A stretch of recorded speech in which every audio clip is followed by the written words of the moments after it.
Wake up, Donald, or put on a jacket or something, because we're through week 2 of the Trump criminal trial. Donald Trump is falling asleep in court and complaining that he is too cold in the courtroom, but things are indeed heating up. 3 witnesses have testified so far. Opening statements are complete. The prosecution filed another contempt motion for which there will be a hearing next Thursday. Michael Popok and I will break it down. As Donald Trump was in a courthouse in Manhattan for the criminal trial, there was oral arguments before the United States Supreme Court where Trump's lawyer argued that Donald Trump could steal and sell nuclear secrets, launch coups against the country, order the military to assassinate his political opponents, and of course, submit fake elector slates, claiming those are all official acts.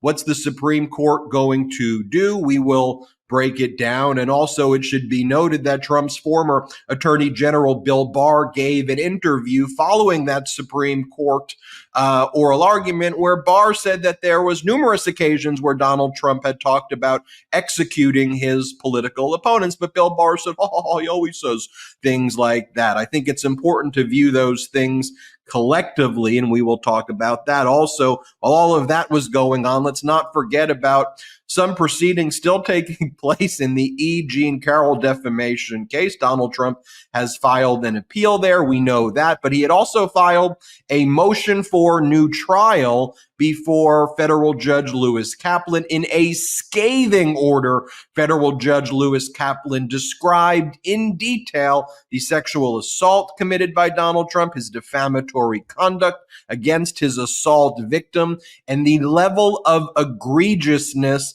that Judge Kaplan observed based on Trump's conduct, which Kaplan said is even unprecedented in his judicial career. We will break it all down. And then while all of that was going on, if that's not enough, indictments handed down in Arizona against the fake electors and others in Donald Trump's inner circle.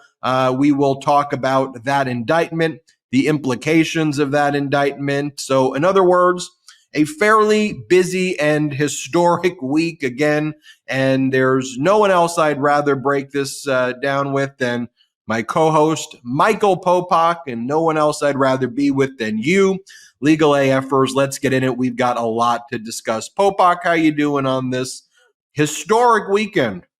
Yeah, I never thought we'd be talking about week 2 of a criminal trial of a former president, a Supreme Court bending over backwards to help a criminal president, a Arizona Attorney General who, along with other attorney generals, are doing the right thing and showing that they have brass ones to now indict almost Donald Trump, but a series of other people around Donald Trump, including a number of them that I was shocked, and so were you, that they had skirted by without being indicted to this moment, but now they can no longer say they've not been indicted.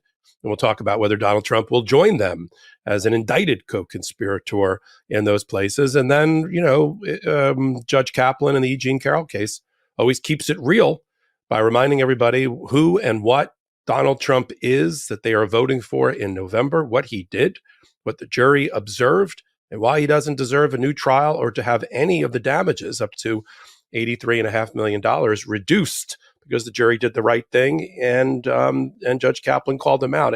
It was in a petri dish in a nutshell. It sums up where we are with Donald Trump.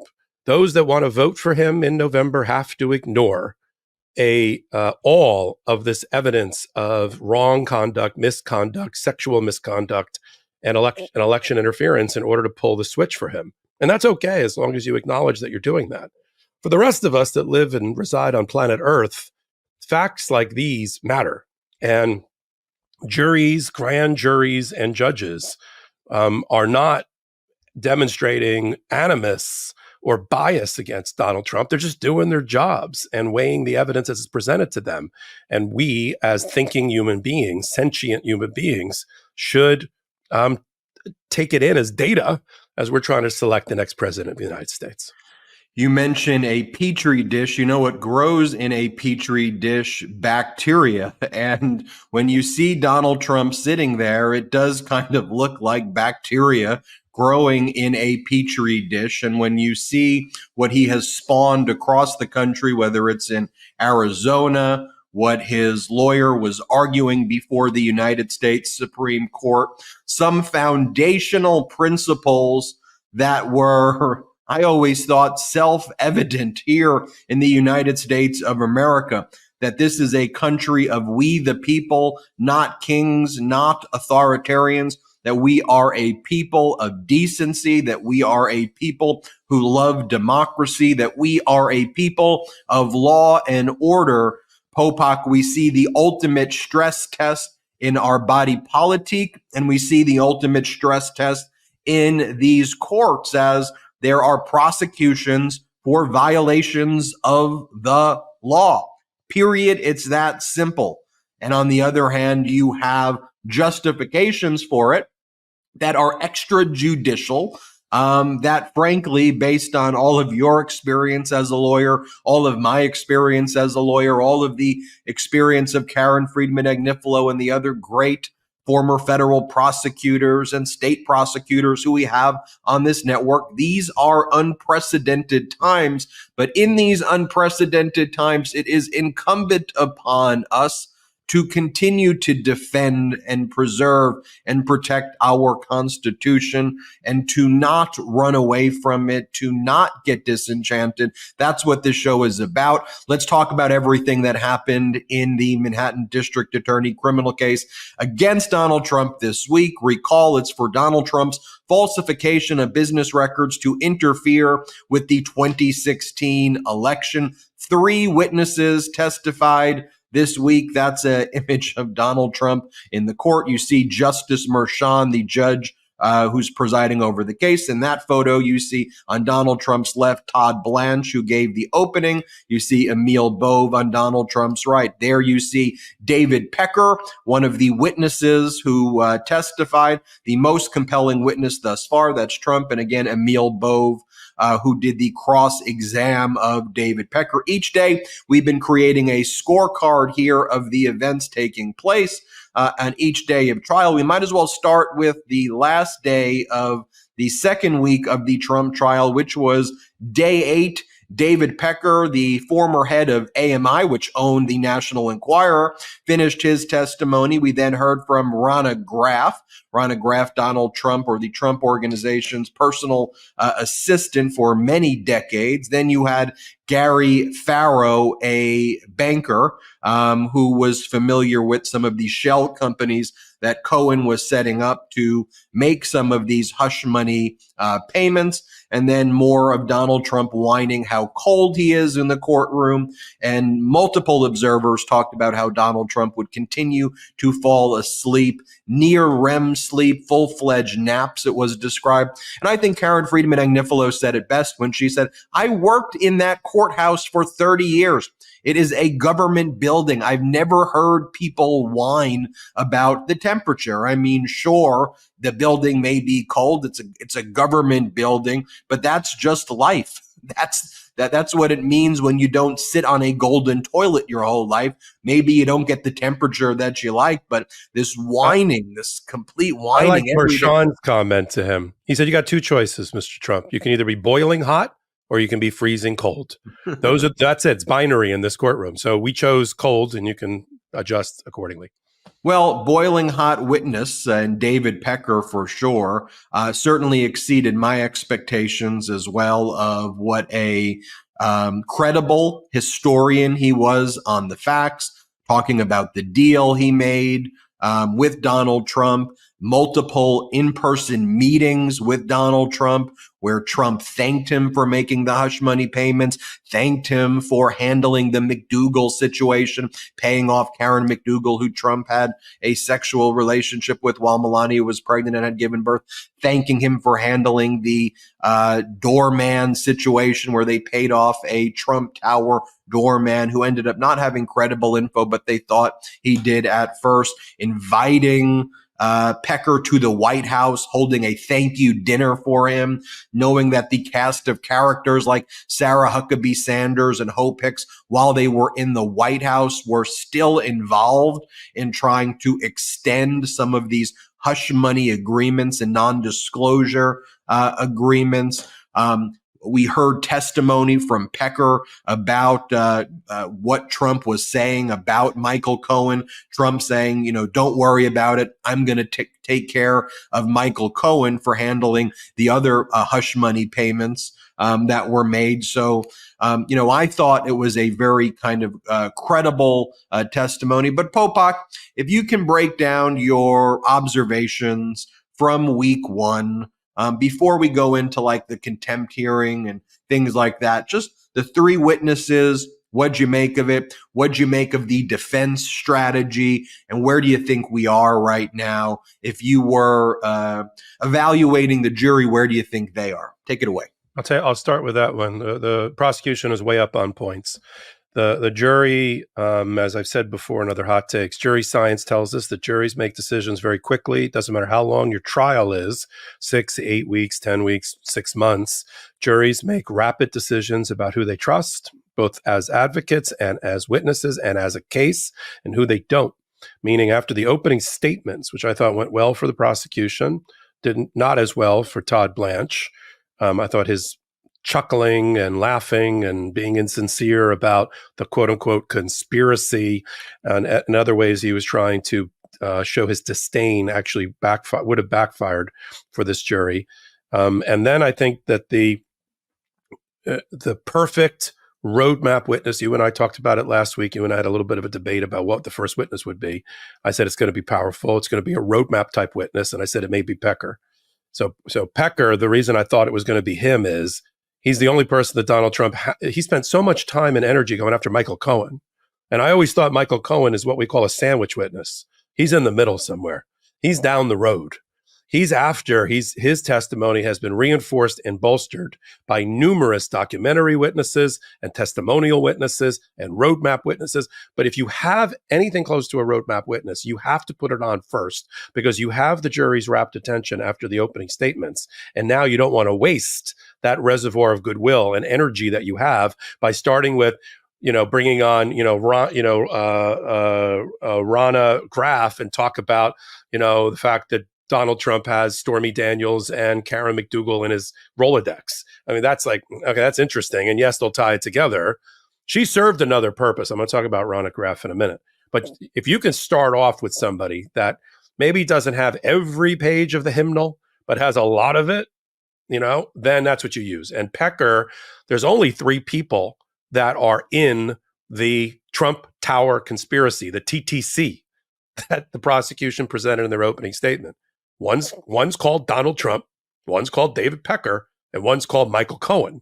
And we know what Cohen and Pecker are going to say. And who cares what Trump says after that? He gets outvoted in front of the jury, 2-3, about those fateful meetings in which the conspiracy was established for the catch and kill program. And everybody's role was established. What role Michael Cohen was going to have in terms of calling on behalf of Trump to encourage terrible stories to be placed in the National Enquirer, not a legitimate media outlet, one that practices, in David Pecker's words, checkbook journalism, and published many things on behalf of Donald Trump, not because it benefited America Media Group or the National Enquirer, but only because it was consistent with this conspiracy agreement that was created at Trump Tower.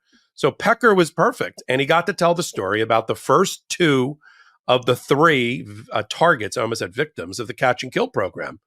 Sajudin, the doorman, with his out-of-wedlock child story about Donald Trump. That was their test run. That was $30,000 payment by David Pecker, killed the story, didn't see the light of day.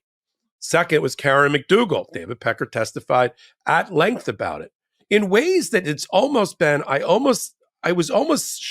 wasn't shocked by his testimony. We knew from what he was involved with that I actually nothing that he said shocked me. What shocked me is how cordial and friendly he was to the lawyer who was asking questions for the prosecutor. It was almost like they're having a cup of coffee and having a conversation, which is exactly what you and I love when we're doing a deposition or an examination in court. This was not pulling teeth. Maybe because there's a non-prosecution or deferred prosecution that he's still sort of subject to related to his prior bad acts with the prosecutors. But in any event, he was just jovial. He was happy. You never heard about David Pecker out of Donald Trump's mouth. He spent all of his resources, his lawyer, him on social media, bashing Michael Cohen. Michael Cohen is not the only witness in this case. He's a sandwich witness that's going to come much, much later. Text messages, emails, check runs, business records. That's what's going to hang Donald Trump. Recorded conversations that Michael Cohen took with Donald Trump, in which he's heard, and the jury will hear it. That's going to be a shocking day when that happens. David Pecker did great for the prosecution because he established everything they needed in one witness's mouth. The conspiracy, the roles in the conspiracy, the checks that were written, why Pecker didn't handle Stormy Daniels, because he didn't get paid for Karen McDougall, how upset Michael Cohen was. And that is what, if it wasn't for that falling out on that issue about payment to the target, then there possibly would not be a hush money cover-up felony here, because it would have been coming out of David Pecker's bank account at National Enquirer directly to sign an NDA directly. But because he wouldn't do it anymore, because he didn't get paid the $150,000 that he had laid out for Karen McDougall, he wasn't going to do it again for Stormy Daniels. Especially, he said he didn't want to be involved with a porn star. I guess Playboy Playmate was okay. So Michael Cohen was upset, but Michael Cohen had to report back to the boss that we're going to have to do it, which is where the audio recording is going to come in later. The other advantage to David Pecker is that he reinforces and corroborates Michael Cohen before Michael Cohen even takes the stand.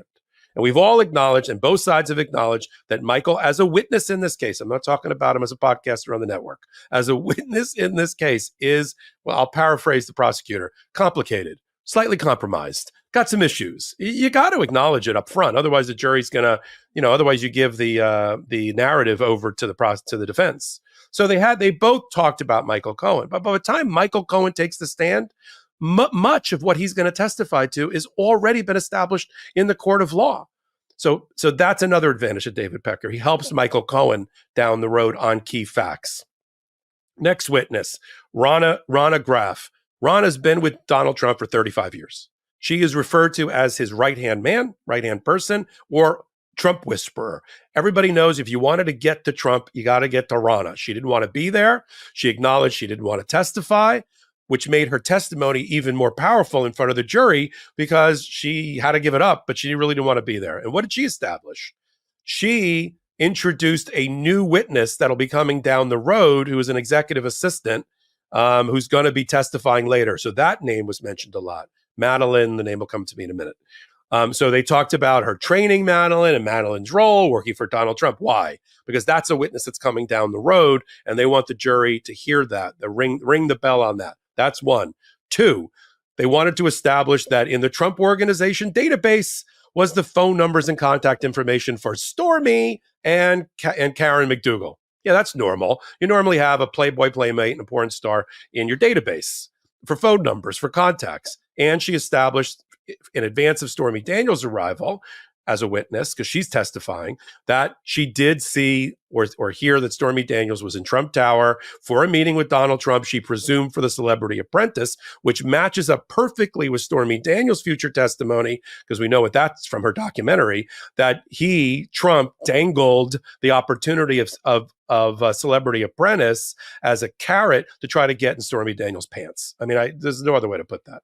So that is another confirming factor. So even though Rana paled by comparison to a witness like David Pecker, she served an important purpose, and that will pay dividends later on for the prosecution as they bring in new witnesses. And then the jury will go, aha, that's why we talked about Madeline, the executive assistant. That's why we talked about the cell phone numbers and what's in the database. That's why we talked about, these other items. And then you had the sort of boring witness, because they only had like an hour. So they wanted to shove one more witness in. So they brought the First Republic Bank former banker in to talk about Michael Cohen, his banking, the different shell companies that Michael used, and how he took out a loan. I guess that's where that was going. Took out a loan that was ultimately used for the hush money for Stormy Daniels. I learned something new. Michael Cohen and I bank at the same branch. That was also interesting. I didn't have that particular banker. So it was a masterful presentation by the prosecution. It was almost a master's class on how to present all of your witnesses, some that are super exciting and interesting and riveting, and others that you need to establish basic information in order to pay dividends later on and to bolster Michael Cohen's testimony. That's not coming next week, by the way. I don't know when exactly Michael Cohen is testifying, because now he's gone on lockdown. He won't speak about it until his trial, until he testifies. But I don't think it's next week, Ben. I want to hear from you. I think it's going to be a more corroborating, bolstering of people like Michael, and then they bring Michael in as if it's like a fait accompli about his testimony and the rest. I think Michael would either go in 2 weeks, or I don't think he'll even. I agree with you. To the extent he goes next week, I think it'll be the end of next week. A reminder, there's no court on Monday. So that only really gives Tuesday, Wednesday's dark, Thursday, Friday. That gives 3 days of testimony. So I don't see Michael going that week. Then the next week, week 4, I could imagine Cohen going, if anything, towards the end. If I was betting, I would say he's probably a week 5 testimony. Totally agree with you. Late May. Do you agree that I call him a sandwich witness? You don't lead or end with him, recency and primacy. You stick him sort of in the middle after this bolstering. That's why I agree with you. You don't think they end with Michael Cohen, right?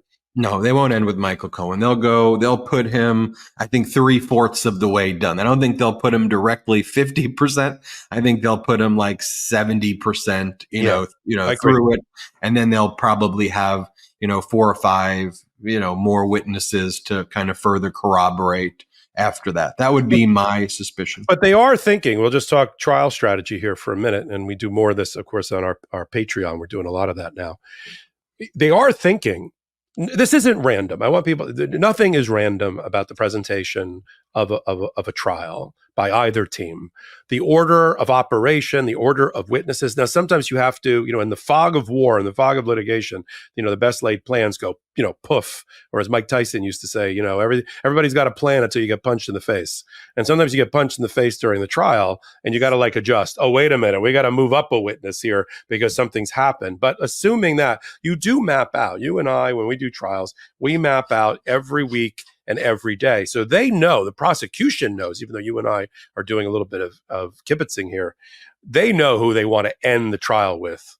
And for what reason they want to do that before the jury goes off and deliberate. It'll be a powerful witness. It'll be a bookend to Pecker. I'm not sure who exactly that is. I agree with you. It's not Cohen. I don't even think it's Stormy Daniels. It'll be somebody else we haven't thought of yet as we get going closer to end with. And then everybody else sort of sequences in a way, sometimes in order. Sometimes you're able to, we did checks, so let's do bank accounts and do the other side of the transaction, or sometimes not. It also depends on witness availability and who's actually available at any moment. But there is a storyboard that the prosecutors who have the case right now are following in the movie that they're presenting to this jury. And so far, I got to tell you, if as producers and directors, they got to be thrilled with the rushes so far, because right now, you could, if anybody had told the prosecutors that Pecker would go as well as he did and would be cross-examined as weakly as he was by the defense, and same thing with Rana, I would say I'll take it in a heartbeat. What do you think? Couldn't agree more with you. I want to talk, though, about this contempt hearing. Another application for contempt that was filed. Why do you think Justice Merchan has not yet ruled on the first application for contempt? What's going on there? Let's talk about that in a little bit. I want to remind everybody, you mentioned it, Michael Popok, about the Legal AF Patreon community, patreon.com/legalaf, patreon.com/legalaf. If you ever wanted to take a deeper dive down some of these issues and see what it was like to be in a law lecture with Professor Popok or myself, that's the destination where we really geek out on some legal minutia and we really get into the weeds. One of the lectures that I'm going to be doing on Legal AF is about class actions. I always get all the time, can we, the people, file a class action against Fox? Can we, the people, file a class action against Donald Trump or people in his administration? So I want to do a breakdown of class action law, what the Supreme Court has ruled over time about how class actions can be formed, arbitration provisions, class action waivers. So if all of that sounds too geeky for you, then don't join. But if you like that kind of stuff, it's patreon.com/legalaf. We've got a lot more show. Let's take our first quick break. Sometimes I wish we could have things in life both ways, like a great glass of red wine, but without the headache. Well, that's not going to happen in that example, but it is possible to have it both ways with Mack Weldon. I know men tend to think looking sharp means starchy Oxfords and stiff chinos, rather than effortless comfort. But it's possible to have it both ways with Mack Weldon. Mack Weldon makes timeless apparel with modern performance fabrics for guys who want to look and feel sharp without sacrificing comfort. From their light as air underwear to innovative anti-odor tees and versatile yet comfortable pants, Mack Weldon has a full range of clothes that never go out of style. I love my Mack Weldon Ace sweatpants. They're incredibly comfortable and also very sharp looking. I have a real confidence boost knowing I'm wearing anything sold by Mack Weldon. Some guys just want to look good without calling attention to themselves. Mack Weldon apparel gives you understated good looks for understated confidence. Mack Weldon clothes are designed to fit your style and the demands of modern life. They look like regular clothes, but feel like the latest in modern comfort. They're the go-to choice for guys who want to look great without even trying. Get timeless looks with modern comfort from Mack Weldon. Go to MackWeldon.com and get 20% off your first order with promo code LegalAF. That's MackWeldon.com, promo code LegalAF. Riding my bike on a warm summer day along the beach road gives me extraordinary joy. With that summer feeling running wild, you need hydration that keeps up with every moment. A single stick of Liquid IV makes ordinary hydration extraordinary. With 3 times the electrolytes of the leading sports drink plus 8 vitamins and nutrients for everyday wellness, I simply rip open one stick and pour it in my water, shake it up a little, and boom! It's that easy. Liquid IV is the perfect hydrating tool to help me get back to full strength in the easiest, most accessible way possible, allowing me to enjoy every moment that much more. My favorite flavor, lemon lime. It's delicious and super satisfying. And the sugar-free white peach is the perfect poolside companion. Liquid IV, a must-have for your bag of summer necessities. Liquid IV truly makes it easier to stay hydrated while traveling. I love carrying extra packets with me to share with family and friends. Liquid IV is the #1 powdered hydration brand in America, with 4 delicious sugar-free flavors: white peach, green grape, raspberry melon, and lemon lime. You simply can't go wrong. Turn your ordinary water into extraordinary hydration with Liquid IV. Get 20% off your first order of Liquid IV when you go to liquidiv.com and use code LegalAF at checkout. That's 20% off your first order when you shop Better Hydration today using promo code LegalAF at liquidiv.com. Welcome back. We are live on Legal AF. Great ad reads. Thank you to our pro-democracy sponsors. If you want to check out some of those products, the discount codes are in the descriptions below. And I know, Popok, you're a big fan of, you make sure you use all of the products and you test everything out.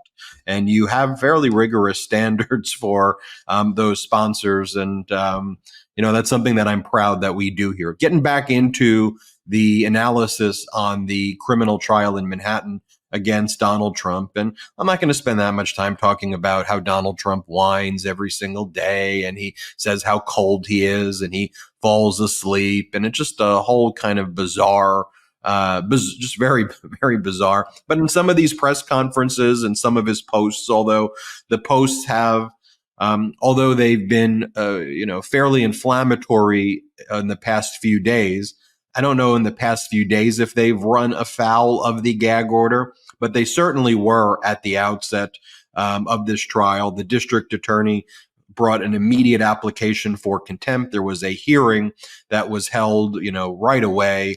And then the district attorney brought another application earlier in the week as well for more statements that Donald Trump had made at the end of the previous week, including saying that the jury was unfair. It's 95% Democrat, which isn't even true.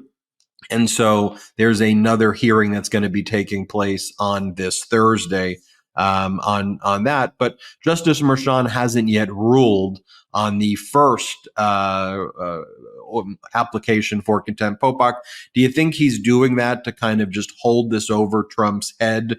And as Trump has not yet violated it again recently, it's kind of a carrot stick approach, waiting to see what may happen for the next hearing on Thursday.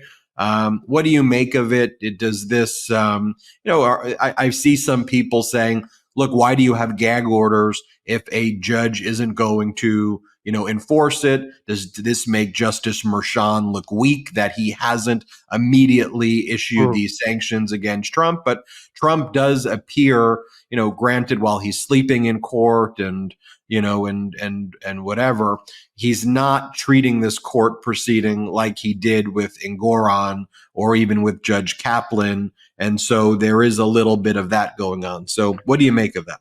I have a slightly different take on it, although I think we come to the same place when it comes to Merchan. To answer your initial question, judges don't have to act immediately. It's the prerogative of a judge. And they're like a crocodile. It looks like they're sleeping, but if you get too close to them, you lose your leg. And with judges, they just let all the bad acts accumulate. And when they get around to it, and he'll get around to it within a week or two after the initial motion was filed, he'll then, and he'll have Donald Trump. He issued an order to show cause to require Donald Trump to make sure he's in the courtroom. They were going to do it on Wednesday, the dark day, but then Donald Trump complained about that. So the judge moved it to another day, although you wouldn't know it to listen to Donald Trump. He wants Donald Trump in the courtroom because he's going to be sanctioning Donald Trump. There's no other way to put it. The fact that it's a week or two after some of these events happen, I think a judge like Judge Merchan, who's been on the bench for a long time, who's seasoned, veteran, sophisticated, unlike, let's say, Judge McAfee down in Georgia has been on the bench for a year. Judge Cannon down in Florida, been on the bench a year and a half. This judge knows what he's doing. A judge will give you as much rope as necessary for you to hang yourself, and then the judge will hang you. And so that's what he did. I mean, I think there were two things. He's either going to see Donald Trump continue to demonstrate a lack of self-restraint and a lack of contemptuous or contumacious conduct in violation of the gag order that will be used against him, or, as you said, it'll be a carrot to hang over his head during this period. Although the reason I say I disagree with you a bit, I don't think he's been on his best behavior. The interview that he gave that you ran a clip on during one of your hot takes just happened this week. The prosecutors jumping up and down on Thursday about 6 more or 5 more violations on top of the original 7 or 8. We're now up to 12 or 13 violations. And just to put this in perspective for our audience, I've never had a client or myself be found in contempt ever in 33 years, let alone 12 different examples of clear violations. And the prosecutors are doing what they need to do. They're saying, Donald Trump, everything you've told him he can't do, he continues to do. And the good news about that is in the hearing over this, we already had one hearing about this. That's where Todd Blanche lost whatever was left of his shred of credibility with the judge, went out the window because the judge told him, "You've lost all credibility with me in the arguments that you're making." It's not. Karen, I think midweek said, "Well, they were just making arguments in zealous advocacy of their client." I think it went beyond that. And the judge was like, "No, now you've lost me." And that version is of losing credibility with the trier of fact, the judge, the jury, is going on. It's something we haven't talked about. It's the little love language. It's the little decoding and coding that's going on in the courtroom. Juries watch everything in a trial. How you button your jacket, how the defendant wipes his brow, what tie he's wearing, smirks on their face, disrespect for the judge, the jury, eye rolling, smiling. And Donald Trump, of course, is not properly trained, doesn't want to be trained on how to operate in a courtroom, and neither are his lawyers. And so they have, we talked about what the testimony was in the first part of this segment on the trial, but we didn't talk about the impact on the jury of the, I'll split it up this way: hard skills and soft skills. Hard skills for me in this example is the information coming out, testimonial and documentary. That's the evidence. Soft skills that are going on in there, soft issues, are how the jury feels they're being treated or mistreated, the eye rolling, the laughing. When Donald Trump smiles at Rana and frowns at or doesn't have a facial expression for David Pecker, or scoffs or tries to fake sleep or real sleep, whatever he's doing, the jury's watching, and they're making their own conclusions about what an a-hole, but that's a legal term, that Donald Trump is acting like in the courtroom. And they can smell a fraud and inauthenticity a mile away, right? It's like, it's talk about odors in the room, or let this thing come to odor, or whatever you said before, one of your hot takes. They are watching this. This is a sigh. This is another thing that's going on there. For the judge, he's going to sanction him. The question is, does he start progressively with $1,000 a day for in the past and then in the future, and then warn him one more time that I got one last thing left in my arsenal, Mr. Trump, Mr. Defendant, and that is putting you in jail for hours or days to make you stop. And even though Donald Trump, some of his followers are like, do it, that'll make him more of a martyr, the reporting out there is Donald Trump is very, very worried about pushing this too far and ending up in some sort of jumpsuit. And they don't want that to happen. But all this other stuff, Ben, and we'll report on what happens with this double contempt thing next week when it happens. But all this stuff where, and you guys are doing, on Midas, are doing a great job reporting on it. Donald Trump staring and glaring at reporters and Maggie Haberman and this one and that one. It's not lost on the jury. I mean, unless the jury's out of the room at that moment. But they are watching everything that's happening in that room. And they're also watching, I'll leave it on this, they're also watching all of the checks that the defense are writing that they'll never be able to cash in a case about cash checks, about promises that they're making about the evidence that's not consistent with the evidence that's coming into the record. I'll leave you with one example. Blanche said in his opening, which was 20 minutes long, I guess if you got nothing good to say, don't say anything that long. He said that the National Enquirer he basically suggested it was a legitimate news organization that made journalistic decisions like the New York Times or something else. Cut right to that same day, David Pecker saying, we practice checkbook journalism. We'll publish anything. We buy stories, and we only ran all these stories because Donald Trump wanted us to help him with the campaign.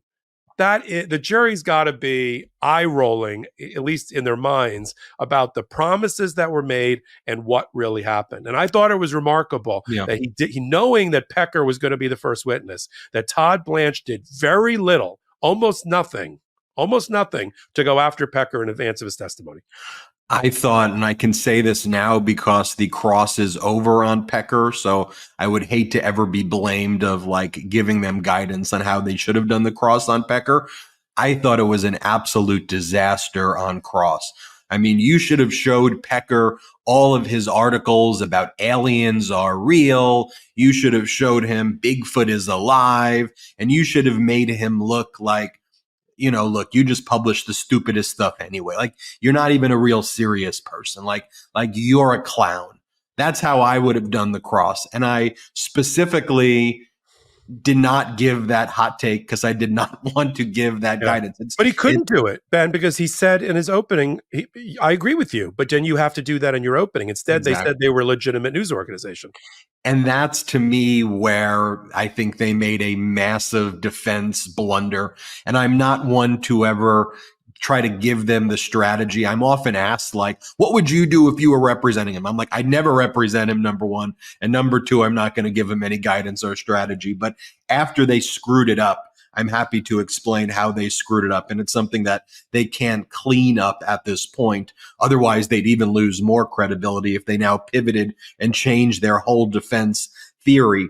Andrew Weissman talked about some potential options that Justice Merchan has on this gag order issue, in addition to obviously fining Donald Trump or throwing him into jail right away. And there's one that's fairly close by to the courtroom. It's like right down the hall, as KFA described it to us. You could put a monitor over his use of social media posts. You can hold the sentence on a contempt finding until after the trial. You can advise Trump that his contempt of gag order can be considered at sentencing upon conviction to add to his prison term in addition to the other options. I thought that list there is interesting as well, and I hadn't heard that really being talked about in other in other places other than Weissman's analysis. So I thought it was worthy of sharing. Michael Popok, I do want to talk about briefly, though, while we're in Manhattan. We're obviously talking about state court criminal proceedings. Why don't we go to federal court, though, and talk about federal civil proceedings, where Trump, we obviously know, was previously hit with an $80+ million civil judgment for defamation. Trump's appealing that. But he also filed a motion for new trial before federal judge Judge Kaplan. That was denied this past week. And I want to use the language that a well-respected federal judge, Judge Lewis Kaplan, was also the same judge who has handled mafia cases. He's handled some of the most high-profile, big cases out there. He's been a judge since 1995. From being a member of the New York bar. I mean, he's a legend. He's no nonsense. He's law and order. No one's ever accused Kaplan of being like a political hack. The guy is freaking brilliant, and no one's ever doubted that, no matter what side of the case you're on. Here's what he said in denying Donald Trump's motion for a new trial. The jury in a closely related case tried previously found that Donald Trump forcibly sexually abused plaintiff E Jean Carroll in the mid-1990s and maliciously defamed her in an October 2022 statement. In this case, another jury awarded Ms. Carroll $17.3 million in compensatory and $65 million in punitive damages against Mr. Trump for defaming her in two other statements that Mr. Trump issued from the White House on June 21 and 22 of 2019. Mr. Trump now moves for a new trial, or alternatively for judgment as a matter of law, dismissing this case. Well, Judge Kaplan goes on to say, Mr. Trump's malicious and unceasing attacks on Ms. Carroll were disseminated to more than 100 million people. They included public threats and personal attacks, and they endangered Ms. Carroll's health and safety. The jury was entitled to find that the degree of reprehensibility of Mr. Trump's conduct was remarkably high, perhaps unprecedented. It goes on to say, castigating Carroll from the loudest bully pulpit in America and possibly the world. Through Donald Trump's courtroom demeanor and conduct, Trump put his hatred and disdain on full display. Think about that. And as we go talk about in our next segment, Donald Trump's claim of absolute immunity to launch coups against the country and kill political opponents and steal nuclear secrets and sell them to whoever he wants. I mean, Popok, when we see what's going on, we can't be numb to this type of finding. This is not okay. This is not acceptable behavior for anyone, yet alone someone in a position like this. So would love to hear your thoughts on Judge Kaplan really dropping the hammer powerfully there. Yeah, I mean, I think Luke Kaplan is the perfect person, as you outlined, to do it. He's presided for the last 3 years over both E Jean Carroll cases. He watched a 9-person jury, because this was federal civil. For more information, go to our Patreon, as opposed to 12-person criminal case in New York. He watched 2 9-person juries vote against Donald Trump, so 18-0 against Donald Trump, finding technical rape. I say technical rape because of New York's very unique rape statute at the time. Basically, rape, constant, incessant defamation, and attacks on E Jean Carroll, and then punitive damages, $5.5 million in the first one, and then the second one, the $83.5 million. Donald Trump was trying to reduce the $83.5 million, both the actual damages and the punitive damage award, acting if they were not consistent with the facts or the law that were developed. He argued that the judge gave the jury the wrong instruction on the burden of proof that was required for, let's say, punitive damages. And the judge, and just as we segue into our later segments today, yes, Alina Habba and Cliff Robert were on the brief, but John Sauer, who was the advocate at the immunity argument before the United States Supreme Court, had been brought in for appellate purposes, and he was on the brief. So they got New York law wrong. New York law says it is only a preponderance of the evidence, which means balanced scales of justice with a feather on one side, ever so slightly tipping in favor of the burden of proof rather than not clear and convincing, which is a much higher standard to prove it. They also said that they got the standard wrong for punitive damages, that it has to be, it's not common law malice, it's actual malice as that term is understood in constitutional precepts, and it's not. So the judge, the middle of the brief or the order was a lot of, arcane, technical New York stuff.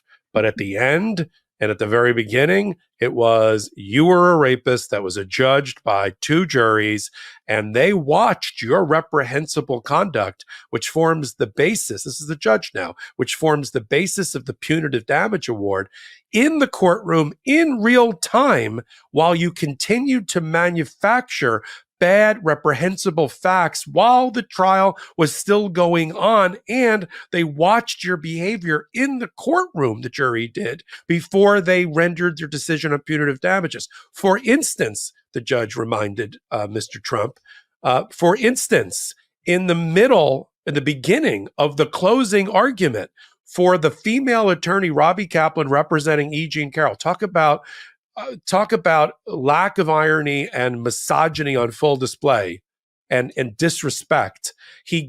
Trump got up, and the judge reminded him in his order. He got up as the advocate started her closing, buttoned his jacket, and walked out of the courtroom in front of the jury. But then returned later when his lawyer, I don't know if Alina Habba did the closing, I can't remember, but when his lawyer did the closing, came back for that. He said in his order, that kind of conduct, that kind of acting out, there's no doubt that the jury factored things like that in real time to find you and hold you accountable. And then the judge went through a bunch of decisions in New York where the jury award, if you run it forward to $2024, it was within the heartland. What the jury did here in trying to give a measure of dignity back as best as they could to E Jean Carroll in the form of a punitive damage award, it kind of fell within those cases. But if Donald Trump, who tussled, and we're going to talk about it at the midweek and next week about what happens at the contempt hearing, he tussled with Luke Kaplan regularly. Kaplan would say, "I know you don't like this decision that I'm making right now," and he would yell back at Luke Kaplan, not with the jury in the room, just like he took on Judge Engoron. He doesn't, to your point and your credit earlier in the podcast, he doesn't take on Mershon like that in the courtroom. Everything that we're going to be talking about, this contumacious behavior of his, has been outside of the courtroom in podcasts and social media, in rallies, and all the other stupid things that he does. But Luke Kaplan, I think, and that was the reminder I wanted to make at the beginning of the podcast. As people are making their decision, to the extent that they still are, and apparently the polling says they still are, about who should be given the honor of being the leader of the free world and being in the Oval Office again, I don't know how you can ignore, 18 jurors in New York finding against Donald Trump and Luke Kaplan finding against him as powerfully as he just did. I have these, unfortunately, I think my analysis is accurate, although I feel so stupid articulating it. So I guess, as I would tell my law students, there's no stupid questions. So perhaps there's no stupid theories. So I'll just give it to you. And I have data points for it. I think that Donald Trump treats Justice Merchan a little bit differently is because Donald Trump thinks that Justice Merchan is a good looking man and a handsome man, and that Donald Trump's all like looks and appearance based, and he views Justice Merchan as having this like distinguished look of what Trump thinks a judge should look like. And that gets into Donald Trump's like pig brain. And if you look at past posts that he's made, Trump said things like, although he's a very distinguished looking man, he is still a Trump hating whatever. And I think that frazzles him in the courtroom. And I know that may sound like a totally like, what are you talking about, man? Give me the legal analysis. I've studied the guy's pathology now in these speeches, and I think there's something to it. When we come back, wait, before you leave, so people don't think you're totally crazy. There's new documents came out in Mar-a-Lago. We're not going to talk about Mar-a-Lago today, in which witness number 16, and we'll figure out who that is when they finally testify against Trump, said that Donald Trump picked lawyers based on their appearance, that he saw Trusty dressed up nice on some television show and picked him, that a woman lawyer that he picked, and I think we can figure out who that is, he liked the way she dressed. So I don't think you're off kilter in your analysis.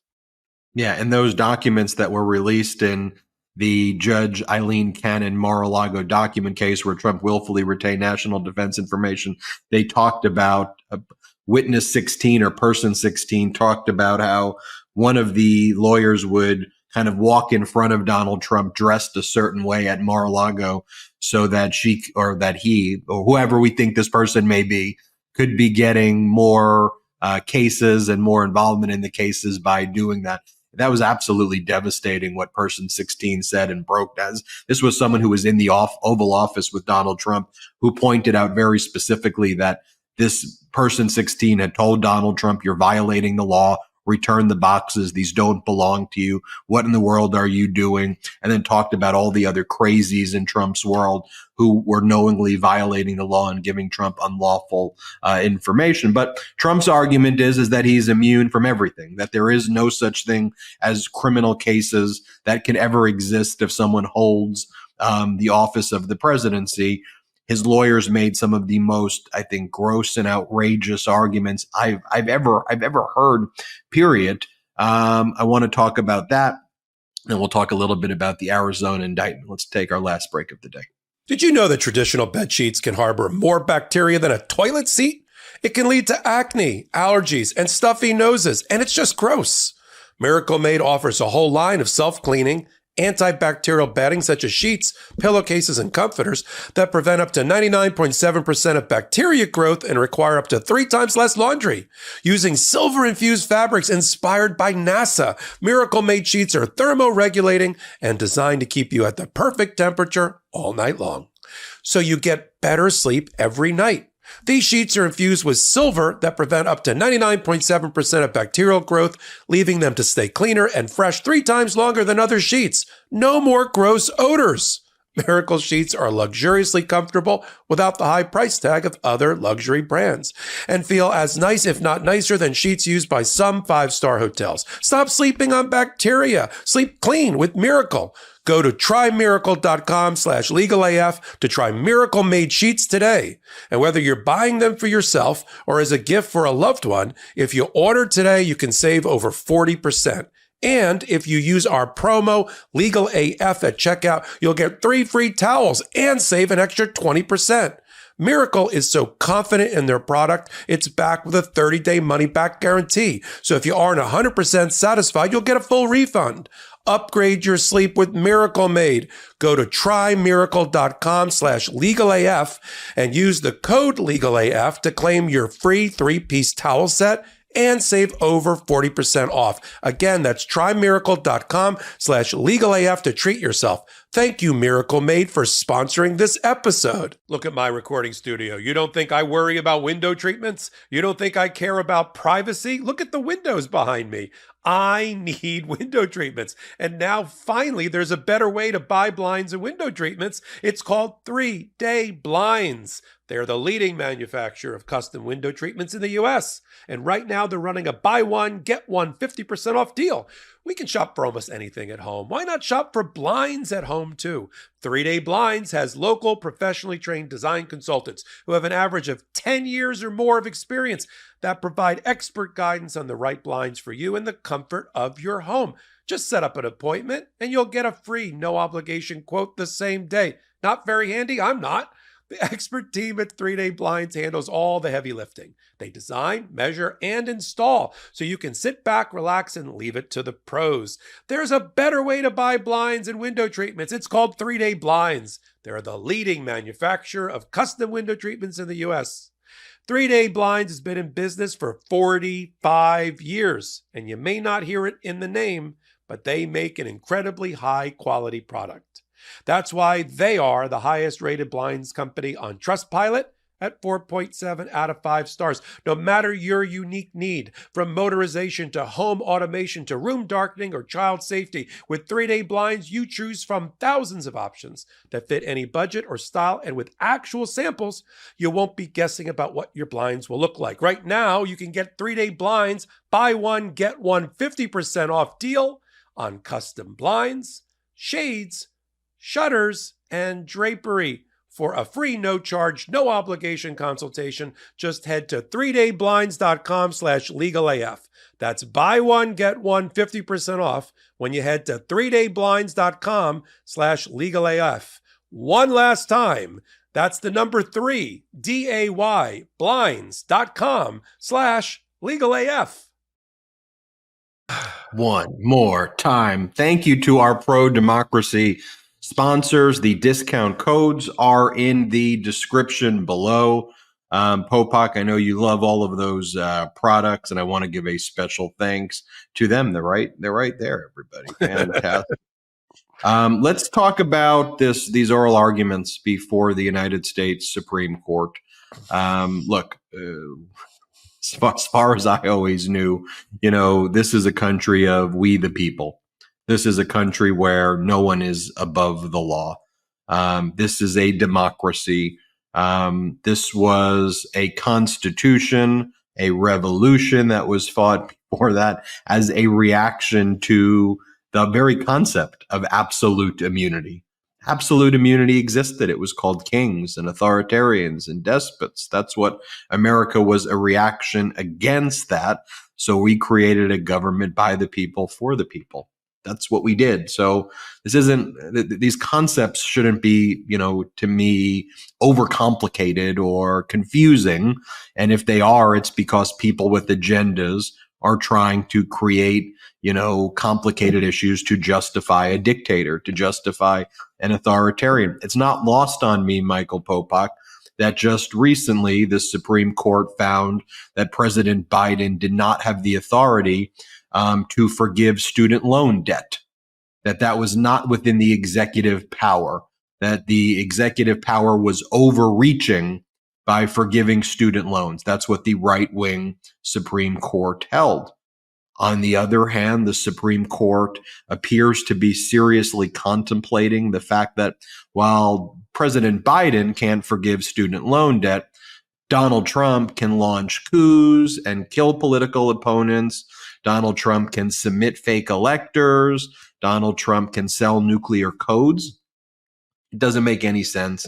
It's freaking outrageous And every single person, regardless of what political party, should be outraged about that, provided you care about democracy and a government by we the people. There's no one who should be above the law. Not President Biden, not Donald Trump, not Obama, not any future president. That should never exist. If the president commits a crime, they should be prosecuted. And why in our history has that not happened before? Well, the one time it came close with Nixon, there was a pardon. Why was there a pardon? Because it was widely understood that if the president committed a crime, you could be criminally prosecuted. Why else would there be a pardon? But other than that, we hadn't had a situation like this. Donald Trump tried to overthrow the results of a free and fair election. It happened in plain view. Yes, the January 6th committee laid it out, but we all saw it. It's not a disputed fact what went down, no matter how many times MAGA Republicans want to talk about how it is peaceful and patriotic. That's not what took place on January 6th. And let me just share with you just a few video clips, and then Popok, I'll let you give your analysis. But let me just set the stage like this. And first, let me set the stage by showing you an interview that Bill Barr just gave with CNN, where he laughs and jokes that, Donald Trump did tell me he wants to execute people, but that's just Trump being Trump. Here, let's play that clip first. But Alyssa Farah Griffin, who was Trump's communications director, posted yesterday and said that you were present at a moment when Trump suggested executing the person who leaked information that he went to the White House bunker when those George Floyd protests were happening outside the White House. Do you remember that? I remember him being very mad about that. I actually don't remember him saying executing, but I wouldn't dispute it. It doesn't sound. The president would lose his temper and say things like that. I doubt he would have actually carried it out. But he would say that on other occasions. You said the president. The president had I think people sometimes took him too literally, and he would say things like similar to that in occasions to blow off steam. But I wouldn't take him literally every time he did it. Why not? Because at the end of the day, it wouldn't be carried out, and you could talk sense. But just because it's not carried out and you could talk sense into him, doesn't that still mean that the threat is there? And then there was January 6th. That person was the former attorney general. And when you make a statement like that, how dare you ever say you care about law and order again? I'm not going to show you all of these clips of Donald Trump's lawyer, John Sauer, making, the arguments. I'll show you one example of it so you get a flavor for it. But let me be very clear what he said. He argued that assassinating a political opponent would be an official act. You'd receive immunity. Staging a coup with the military would be an official act. You would get immunity. Selling nuclear secrets, Trump's lawyer said, if structured as an official act, that's the exact language, if structured as an official act, you'd be able to get immunity. Fraudulent slates of electors. Is it plausible that you can submit fraudulent slates of electors? Let me show you that clip. I was going to do the one with assassination, but y'all have heard that one before. Let me show you the one where Justice Sotomayor asks Trump's lawyer, what about creating fraudulent slates of electors? Do you get immunity for that? And Trump's lawyer says, absolutely. Absolutely was the answer. And then he talks about some tortured view of history with President Grant, and he doesn't even answer the question. It's a bunch of word salad. And I'm like, and Justice Sotomayor's like, you're saying fraudulent. You can submit fraud electors to overthrow an election? Here, play this clip. Apply it to the allegations here. What is plausible about the president assisting in creating a fraudulent slate of electoral candidates? Assuming you accept the facts of the complaint on their face,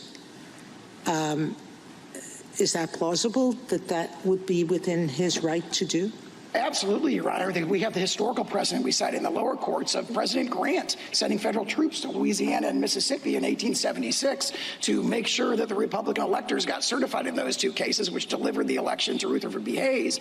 The notion that it's completely implausible, I think, just can't be supported based on the face of this indictment or even knowing that the slate is fake. Knowing that the slate is fake, that they weren't actually elected, that they weren't certified by the state.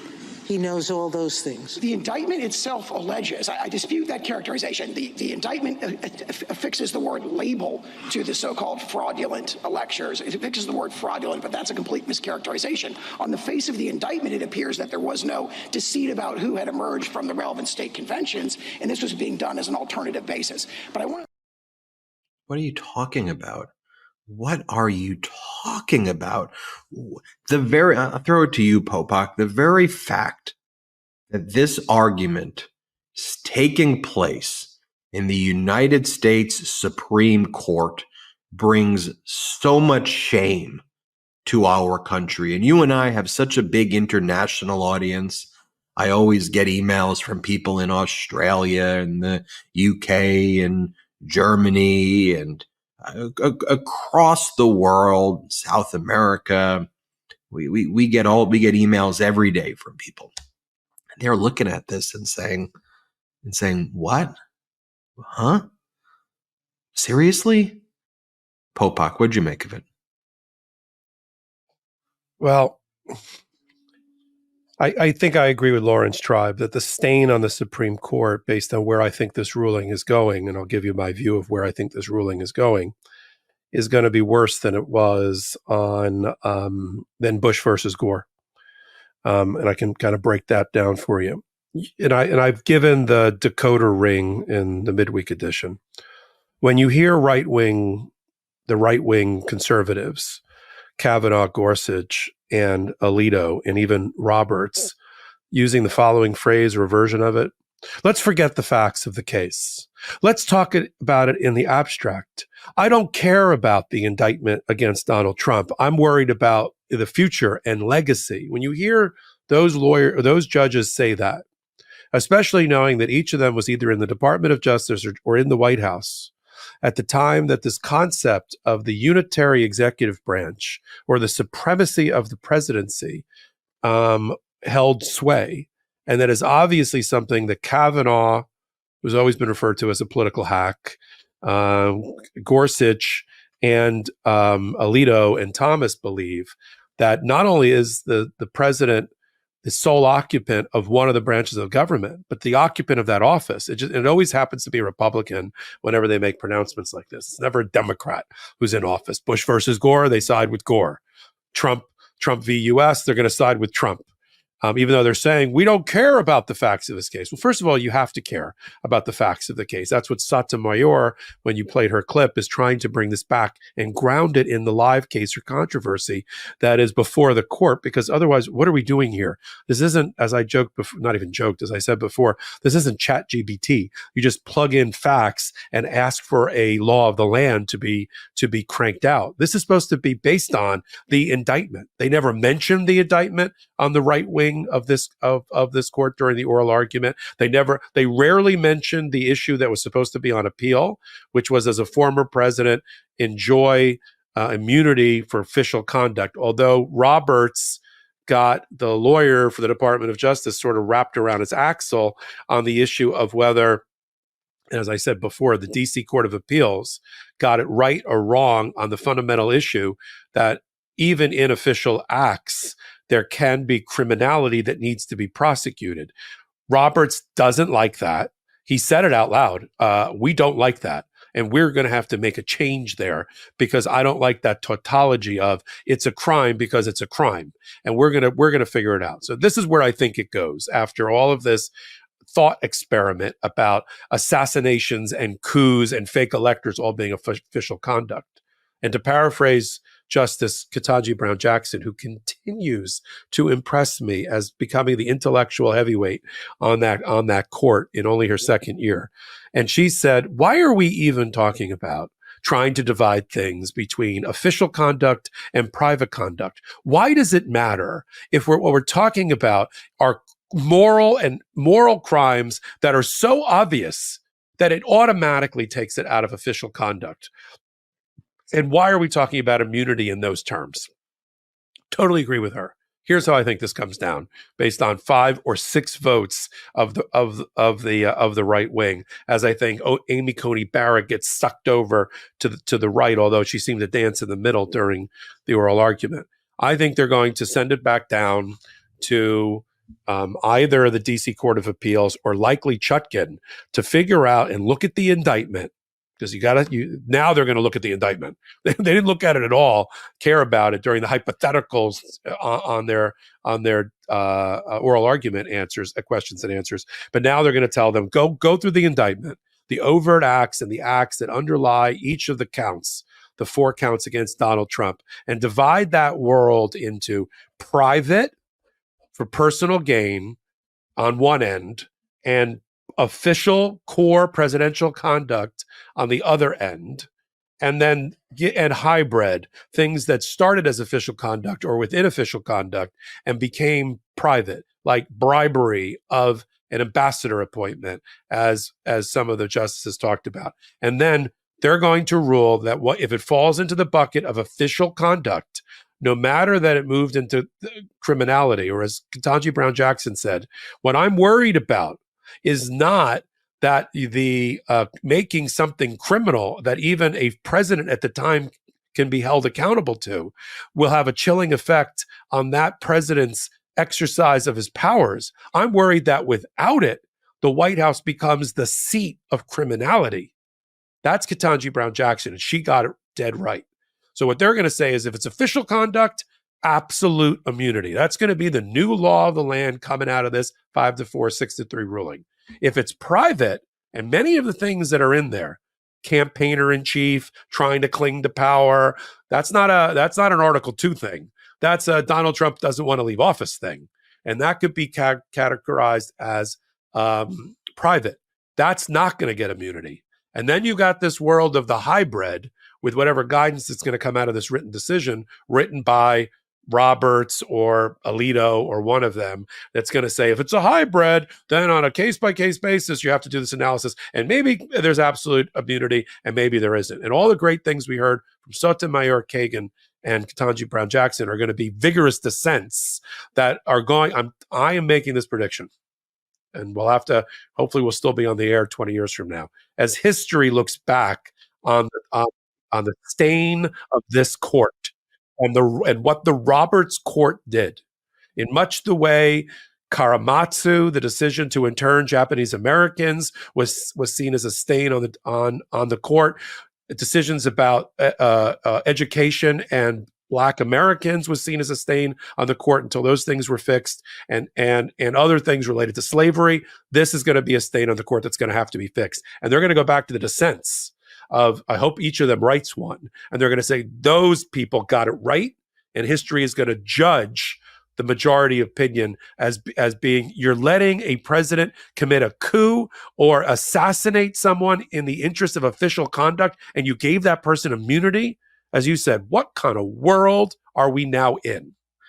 And Popok, there's always been this doctrine that they teach you in law school, and how the United States Supreme Court, one of their core doctrines is constitutional avoidance, right? Where they can avoid making sweeping statements that could have massive detrimental constitutional impact. That's what they'll do.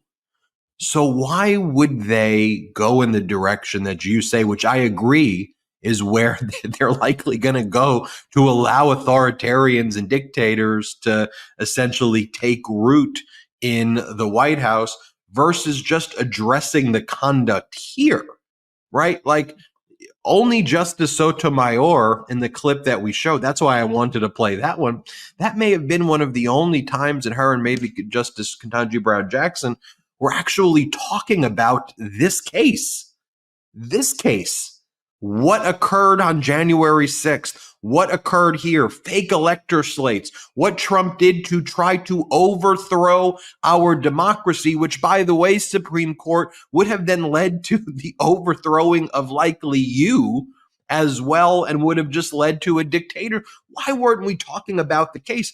Same thing when it came to the disqualification case that went before the Supreme Court. They refused to talk about the insurrection.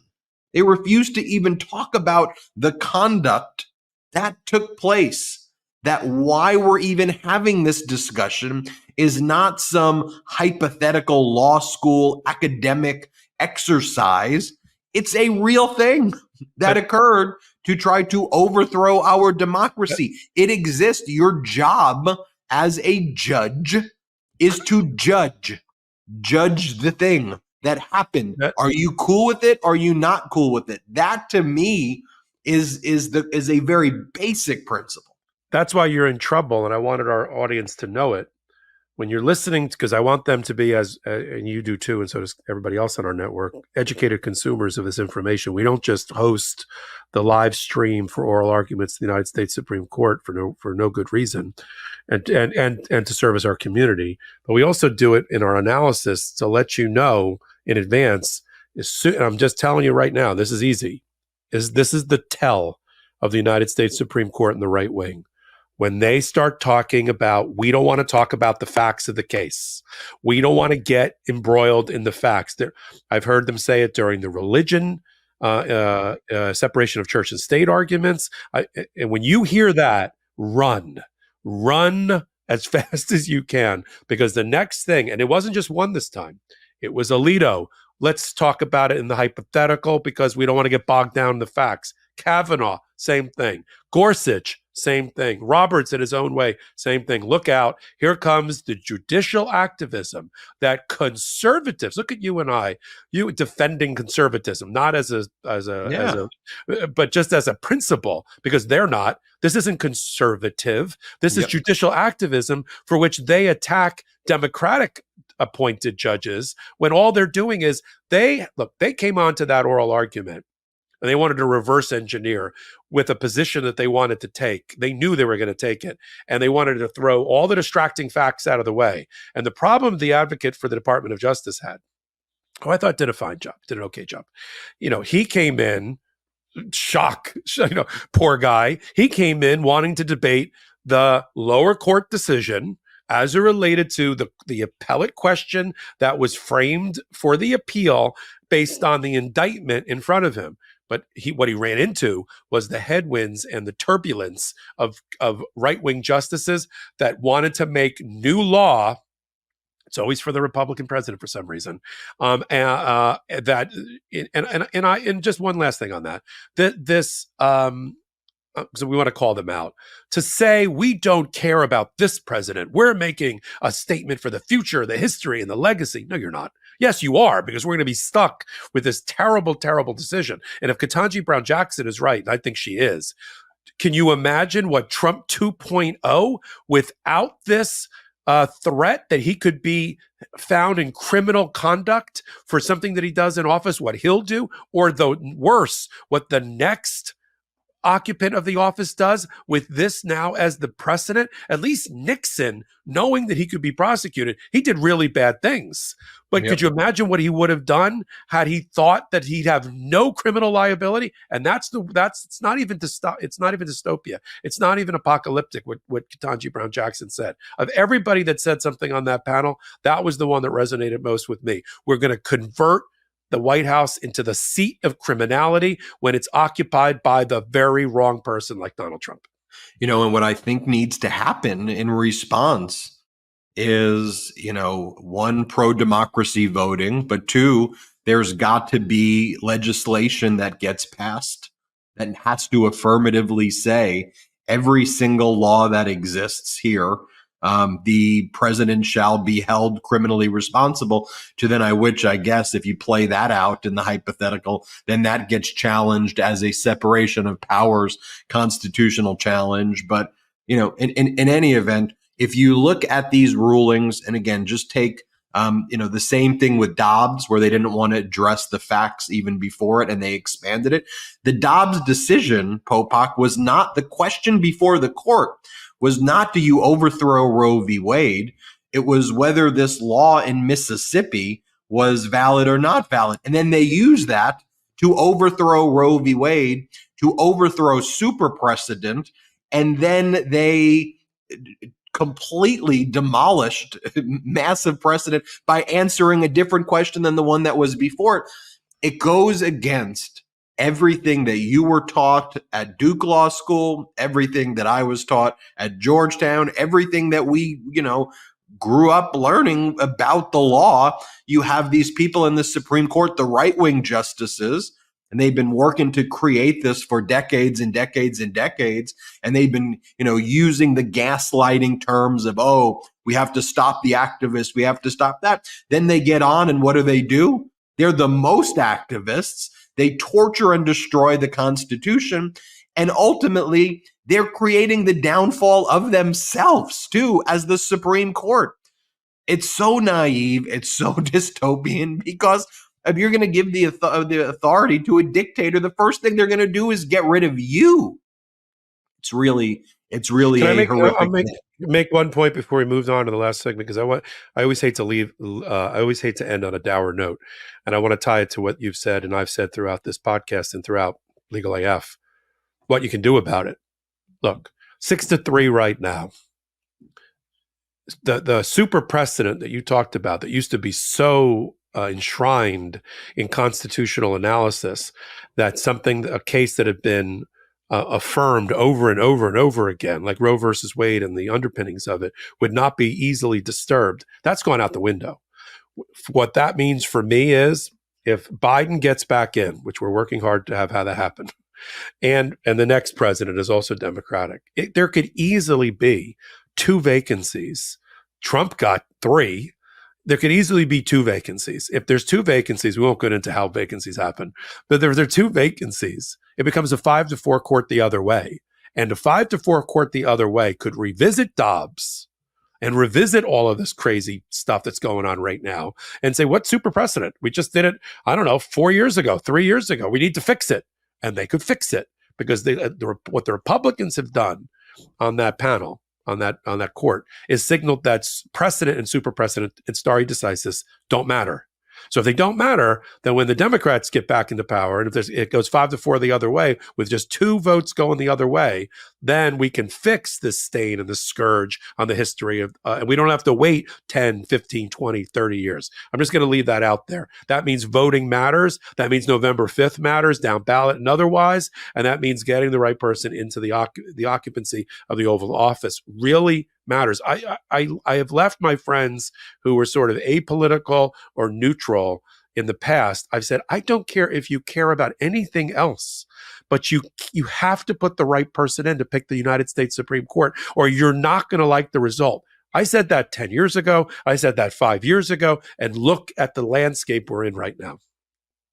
Popok, we should do, or I'll do, a class on constitutional avoidance as well on patreon.com/legalaf. So we have a class action course and a constitutional avoidance course. I'm giving myself some weekend homework right now, or Sunday homework. Finally, Popok, briefly, let's talk about Arizona. We've done a bunch of hot takes, so I don't think we need to make that, really go into depth here, other than the fact that you had these fake electors as well as others in Trump's inner circle indicted. Those were the 1, 2, 3, 4, 5, 6, 7, 8, 9, 10, 11 fake electors. And then there were 7 redacted names of people in Trump's inner circle, and we know who they are. And it's some of the people who were not indicted in the other cases, some overlaps as well. But Popok, why don't you tell us what happened in Arizona? Yeah, you and I did a very quick breaking hot take. I jumped into the parking lot of a restaurant. We like doing that, cabs, restaurants, whatever we do. When news hits, we got to jump on it. But there's some new information and confirmation now that I got my hands on the actual indictment, and it matters. Let me answer a question that I know is coming up in the chat, that come up in the past. What's taken the Attorney General so long? Why are we 4 years out from 2020 and we're just indicting fake electors and people in Donald Trump's inner circle? And why wasn't Donald Trump indicted this time around? Let me answer it this way. Don't blame the Attorney Generals. They did the right thing. They sat mainly because they had to, while the Jan 6 committee did its work for over a year, while the feds waited 9 months before they appointed a special counsel in Jack Smith, and they sat waiting for the feds to do their job. when then the feds did their job and indicted. It was sort of a narrow indictment of Donald Trump alone on 4 counts with a bunch of unindicted co-conspirators in Jack Smith's case, some of which overlap with now the indicted co-conspirators in Arizona. Then the attorney generals got to work. They threw the wood into the fireplace, and they got pumping. And now they're playing a little bit of catch up. Arizona, we're not surprised. You and I reported on it 6 months ago that they were getting close to indictments. We knew who they were interviewing. We knew that Ken Chesebro, unindicted co-conspirator number 4 in the Arizona case, was cooperating. He already had been convicted of felonies in Georgia. And now Michigan and Nevada, you and I are going to be reporting on that. They're coming up in the rear, and they're going to be indicting as well. And so the attorney generals aren't to be blamed. They're doing the right thing by their voters of their states to bring to justice those that tried to conspire to overthrow the will of the people of the individual states. The people that we should focus on that are in the indictment is, some of it's just interesting, like another indictment for Giuliani, okay? But Mark Meadows, who for some reason skated by with Jack Smith, but got indicted in Georgia, indicted again. And people that I want to focus on for just a second that have skated by the skin of their teeth until now, much to my chagrin, finally got indicted. Boris Epshteyn. I've been saying for the last year, how has this guy who's been the insider consigliere for Donald Trump, who shows up at his arraignments, who ran the fake elector scheme on behalf of the campaign, along with Mike Roman, and is currently Donald Trump's inside lawyer, who brought in Todd Blanche just to wrap our show together in one big loop from the beginning segment in New York. How has it been avoided so far that he has avoided being indicted? Well, he can't claim that any longer. Co-conspirator number, unindicted co-conspirator number, I can't even remember in Jack Smith's case. Boris Epshteyn is indicted here. Christina Bobb, she's been skating by under the radar for so long that she had time to be involved with another criminal act down in Mar-a-Lago, where she was the lawyer that signed the now infamous folder that said, "We looked everywhere. We could only find 38 pages of classified documents in Mar-a-Lago." Thank you, Christina Bobb. She had time to have a career on Newsmax and everything. She's now indicted, along with Jenna Ellis, who, got a misdemeanor indictment and conviction in Georgia. So there's a little bit of an overlap with Georgia, which is a much more sprawling investigation, and an overlap with some unindicted co-conspirators in the DC election interference case. But now Boris Epshteyn, branded, indicted co-conspirator, along with Christina Bobb. But Chesebro, keep an eye on Chesebro. We know that he's unindicted co-conspirator number 4. It's obvious the way it's listed in the indictment. We know he cooperated with Michigan and Nevada as well, although he had some weird wobbly moments where some of what he said didn't seem to be exactly true. We'll see how that plays out. But unindicted co-conspirator number 1 is Trump. So to answer the question, why? I think we did it during the week when we broke the story, and I agreed with you, which is, she's got 6 or 7 years to bring that indictment against him. Flip a couple of these people. Ken Chesebro, also not out of the woods yet. He's still unindicted co-conspirator number 4, and others. Flip some of these fake electors who Donald Trump is claimed to be the leader of the conspiracy related to it. I'll tell you the ones that, I'll leave it on this, the ones that aren't going to flip, that are true believers, that have taken the red or blue pill and are never going to flip on Donald Trump, are as follows. Mike Roman, who got indicted again here, is indicted in Georgia. He's the guy to try to take down Fani Willis with his motion to disqualify her for having a relationship with Nathan Wade. He's never going to give it up and flip on Donald Trump. Mark Meadows, different story. Giuliani, true believer, never going to flip. John Eastman, never going to flip. I'd be shocked. But Meadows, he's weak, and I think he could flip. Boris Epshteyn is never going to flip on Donald Trump. So there's a couple in there that Jenna Ellis is going to, if she hasn't already flipped by the time we recorded this, I'd be shocked. She's ready to flip. So they're going to get, Chris Mays, the Attorney General for Arizona, is going to get some of these people to flip.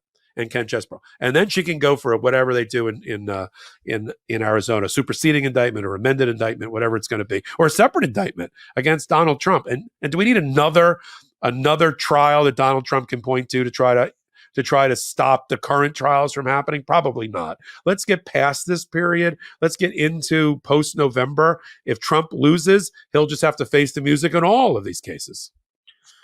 Michael Popok, there you have it. I'm excited to do more classes at patreon.com/legalaf. We try to find fun ways to grow this media platform and media company as we don't have outside investors. One of the fun ways to do that is through patreon.com/legalaf. My semester is now complete as a professor at USC Law School, so I can now start focusing on teaching everybody on the Patreon.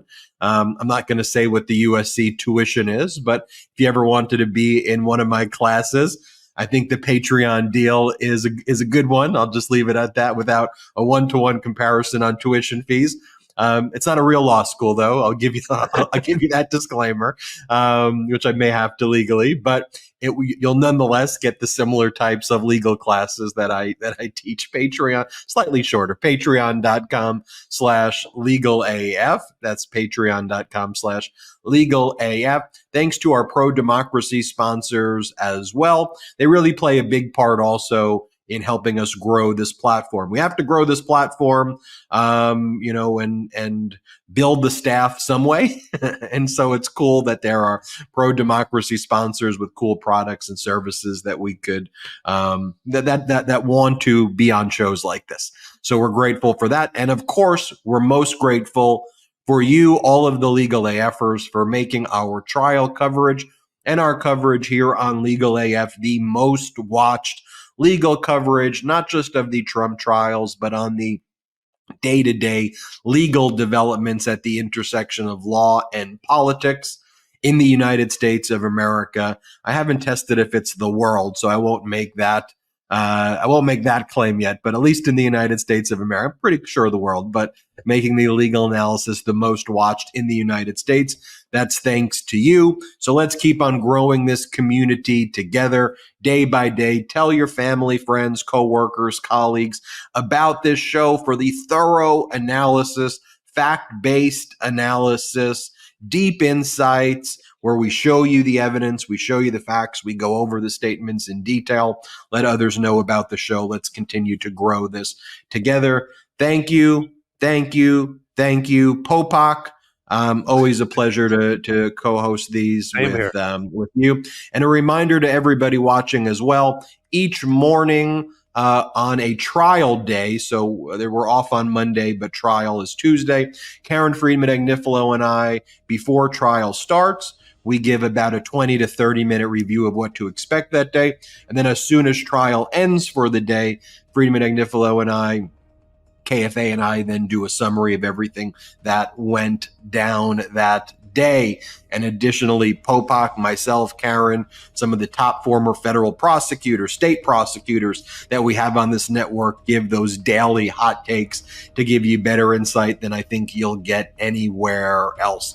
We've got great sources in the courtroom. You see a lot of them on the network as well. So you know that they have the experience to really break this down, and they're not just talking heads who are just trying to, just come up with a position. Research matters, evidence matters, and that's what Popok, myself, and our team here know is most important, and we hope that that's what you appreciate about this. Thank you. See you next time. Shout out to the Legal AFers. Shout out to the Midas Mighty. One more time, patreon.com/legalaf. Thank you, everybody. Shout out to the Midas.